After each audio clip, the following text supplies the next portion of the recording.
10 tactics narcissists will use in an argument to confuse you, try to maintain power and control, and avoid accountability. Number 1, deflection. Just like it sounds, this is where they deflect onto something else, a different topic, something that you did, something someone else did, something that happened yesterday. Number 2, blame shifting, where they simply shift the blame for whatever they did onto someone else's shoulders, usually yours. Number 3, projection. This is where they project onto you the things that they're actually doing or saying or would do or would say, or accuse you of having the same kind of character traits or intentions that they do. Number 4, condescension. This is where they speak down to you like you are a fucking moron who couldn't even tie their own shoelaces. Like you just don't understand and you just couldn't get it if you tried. Number 5, kitchen sinking. This is where they start bringing into the current argument or discussion things that happened yesterday, last week, a month ago, 2 years ago, 10 years ago. Yeah, well, what about the time that you did this? And what about the time that you did that? You get the picture. Number 6, good old gaslighting. Gaslighting is anything that makes you doubt your reality, whether it's telling you that something that literally happened or they literally said didn't happen, suddenly accusing you of being angry or aggressive when you're not being, rewriting of history, or changing the story or order of events that things happened in. Number 7, straw man arguments. This is where they deliberately take something that you've said out of context, twist your words, deliberately oversimplify, or just completely willfully misinterpret what you've said, and then argue hard against that thing that's actually not what you're really talking about. Number 8, straight up DAVO. DAVO is an acronym that stands for deny, attack, reverse victim, and offender order. Like it sounds, this is where they deny any wrongdoing, attack you, and then reverse the victim and offender order so that they're suddenly the victim in the situation. Number 9, threatening or actually abandoning you. This includes stonewalling, silent treatment, getting up and walking out, temporarily discarding or breaking up with you, or threatening to, as a way of avoiding accountability. And number 10, aggressive, illogical accusations of things you've never done, would never do, and aren't even possible. The emperor, the conqueror, the champion, the lion is here. Zabu, zabu. Hi friends, and welcome back to the Surviving Abuse podcast. Thank you so much for coming back and tuning in. We've already had a very comprehensive intro video explaining all the tactics in details, kind of defining them for us. And so that's going to make it really easy for us to go through these disturbing messages and really understand tactics that narcissists use to avoid accountability. Now, if you're having if you've suffered narcissistic abuse, then you know that it is so exhausting because it is a constant psychological attack. Like, it literally eats away at your brain. It literally eats away at your brain power. And today's episode is brought to all of us by an ex-family member of mine. This is an aunt of mine, although she did this on me, and for good reason, because honestly, she's quite literally evil, and I would argue a type of psychopath.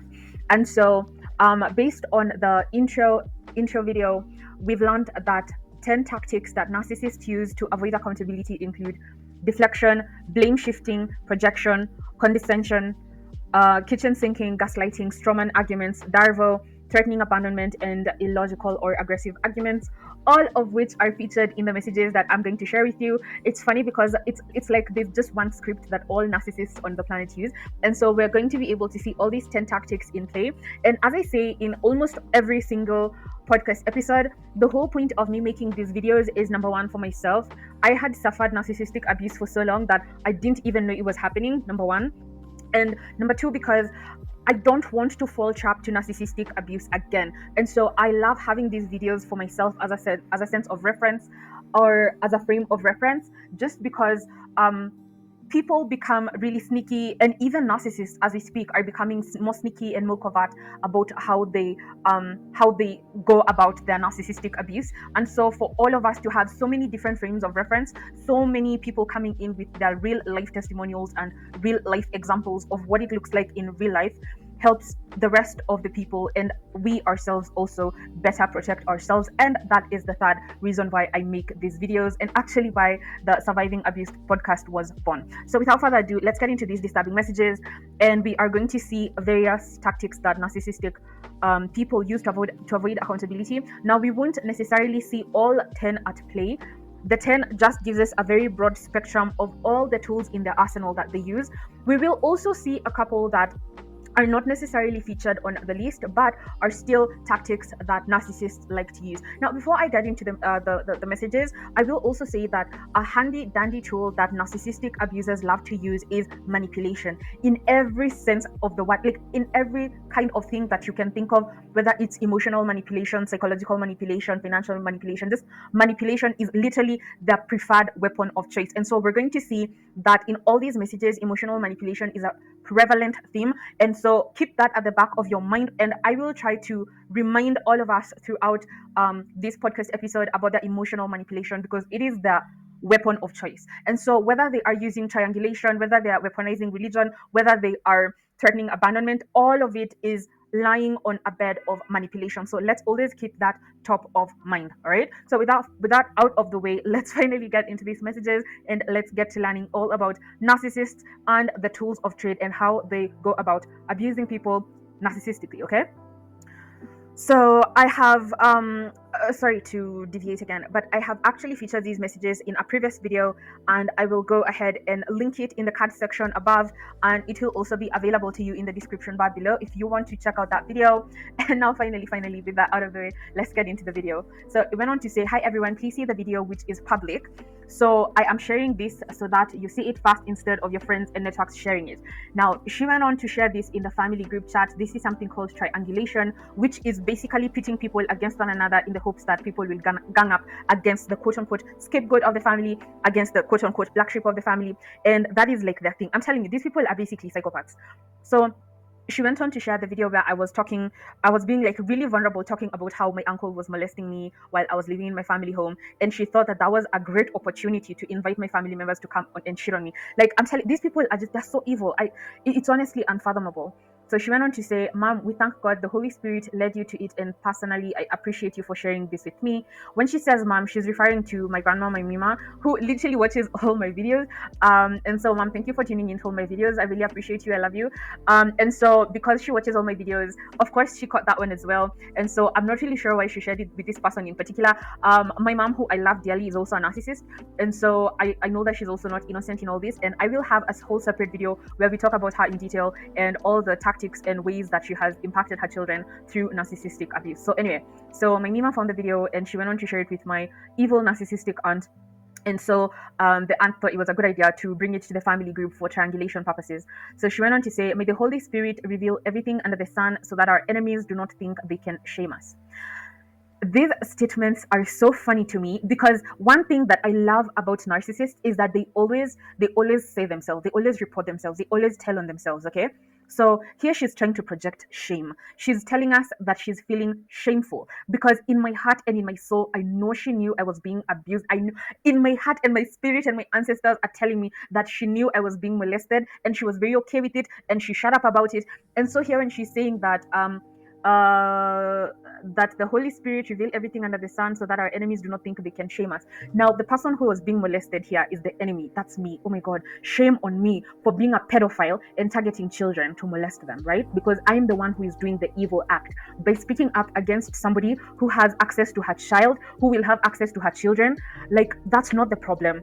And you can see that's also deflection, because she's deflecting away from the fact that there's a very big problem, which is that there's a molester in the family, and that at no point is the issue or the point of concern. At no point is that the issue. It is about everything but. So she goes on to say, Mom, personally, I foresaw this in 2020 and told you about it, and you ignored me, but now it is open.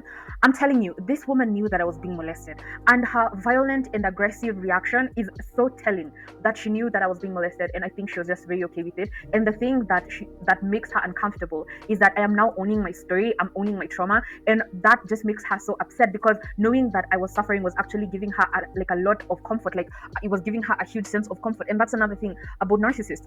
And I've mentioned this before, I shared in a previous video, and I will link it in the description bar below. And I said that narcissists and psychopaths have all traits in common except two. Like seriously, like narcissists and psychopaths are basically the same people. The only difference is the degree to which they push their sense of grandiosity, the degree to which they suppress their empathy. That's it. I'll say that again.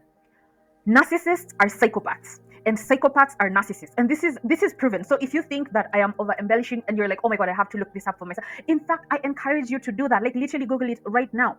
All psychopaths are narcissists, and that is a fact, and that is proven, and that has been researched and peer reviewed. All psychopaths are narcissists, and all narcissists have psychopathic tendencies.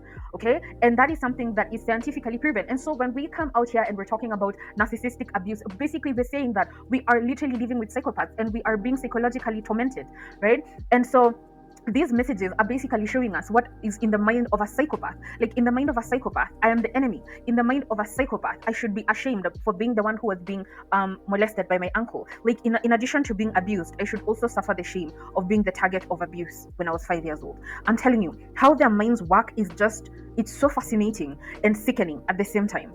And then she goes on to say, personally, I no longer associate with Lavender. That is my name. Hey, Queens, if you didn't know, that is my name. My name is Lavender in any way, shape, or form, and do not recognize her as a member of my family. I cannot contribute to educating and supporting a person who has decided to join my enemy's camp. It is so weird how their minds work.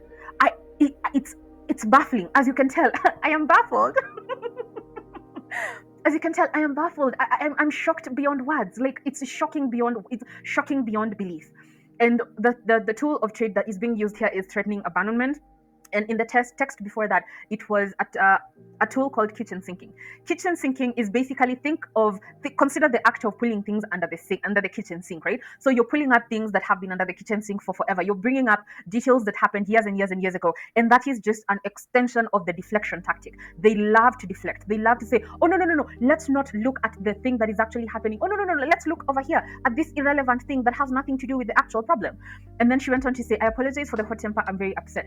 Again, that is a deflection mechanism, and it is also part of Darvo, which we are going to cover extensively in the next podcast episode. So if you are not subscribed, make sure you subscribe and also turn on your post notification bell when that video goes live. Now, coming back to this podcast episode, we are seeing that she's also using a manipulation tactic that narcissists love to use called Darvo. Darvo is a common manipulation strategy used by psychological abusers. It stands for deny, attack, and reverse victim and offender. So basically they'll deny they're emotionally abusing you and then will attack you for even confronting them about it, which will then allow them to play the victim while they make you feel like the offender. For example, you might say, I feel really neglected by you. And they'll respond with, do you know how much I've done for you? How much I've sacrificed for you? I can't believe how ungrateful you are. I'm sorry. I can't be around this right now. Please leave. I need to protect myself from these attacks on my character. So there was a bit of an exchange on the family group chat, and then she went on to say, I really respect you, X, because you're my sister, but I shall not allow my beloved parents, this is deflection, who did everything for me to have their name dragged through the mud. When it comes to narcissistic abuse, the family dynamics are usually like set up for abuse. Like I don't know how else to explain that in a way that is more like apt, but the setup is set up so that it is basically transactional. Like I have birthed you so that you can revere me, I have birthed you so that you can do what I say, and so you're not your own person, you're never your own person, and any small act of kindness that I do to you shall be repaid back tenfold because I am doing you a favor. And so you can see here that because the people who elected to birth you are rearing you, which is literally their job, because we're not wild animals where, you know, we get plopped out of our mother's bodies and then we immediately have to fend for ourselves and raise ourselves and all that. And so she's saying here that she will not allow for her parents' names to be dragged through the mud just for likes. And this is projection. So this is somebody who is telling us that when they post, they are posting for clout, they are posting for external validation. And this is something that I have addressed previously in the past. I have never cared if my video gets 0 likes, 0 views, or 1 view, because ultimately I make these videos for myself.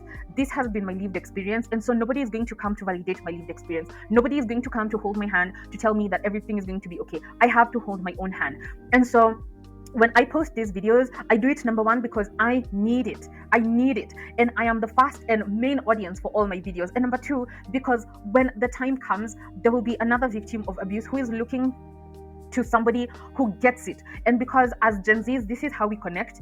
they will find these videos and they will find somebody online who has been through what they've been through, holding their hand and telling them that everything is going to be okay, that there will be light at the end of the tunnel. It just takes work, it just takes a bit of work, it just takes a bit of time, but that they will make it through to the other end of the tunnel. And that is the point of these videos.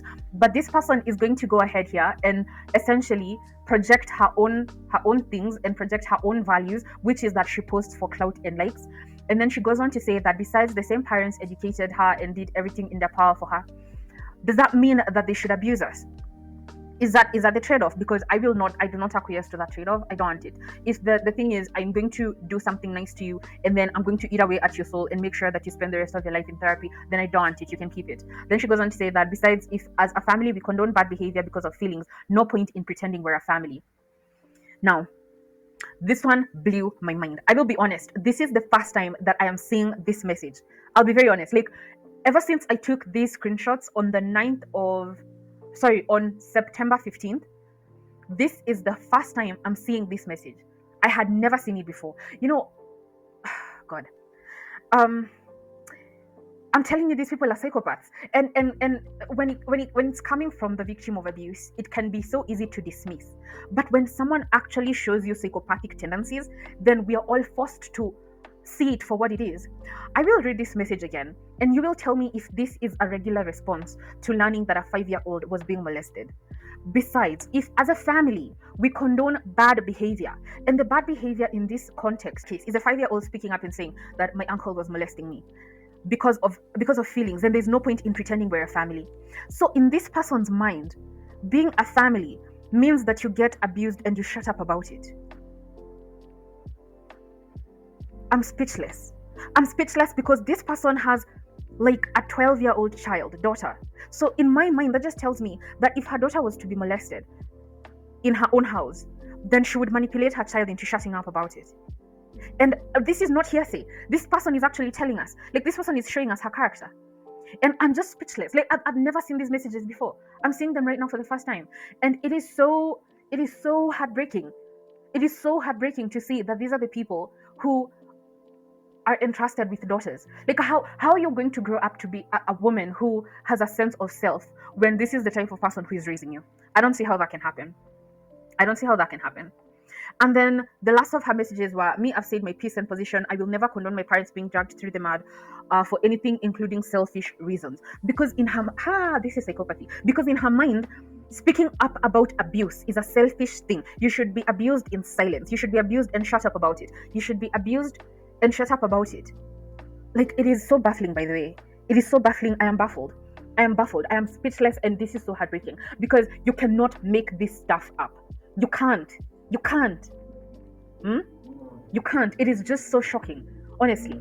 And then she goes on to say that, in fact, I'm officially done. Everyone here, please wait for me to contact you. Do not contact me. And that, as we know, is a silent treatment. I talked about this in a previous episode. And then, of course, threatening abandonment. Now, I've talked about all these things in a previous video. And in that video, we really focused so much on emotional manipulation. And then I followed up with another video that for the most part focused on weaponizing religion. And in this video, I just wanted us to further break down all the tools of trade that narcissists use to inflict narcissistic abuse. And honestly, it is so sickening. And I am so grateful to this narcissist for making these videos and literally this podcast possible, because now we can learn, not from hearsay, not me pulling things out of my memory. We have hardcore evidence. And usually it's very hard to catch these people inflicting narcissistic abuse, by the way. And so I'm very grateful to this narcissist for allowing us to learn from real life examples and allowing us to have hard evidence that is going to be immortalized on the internet. And so thank you so much for making this possible. As I said at the start of the video, we have another podcast episode coming up on Darvo and how narcissists use Darvo to inflict narcissistic abuse. So if you are not subscribed, make sure you subscribe, as well as turn on your post notification bell. If you have any questions, comments, or concerns, feel free to leave them in the comment section down below, and I'll see you in the next one.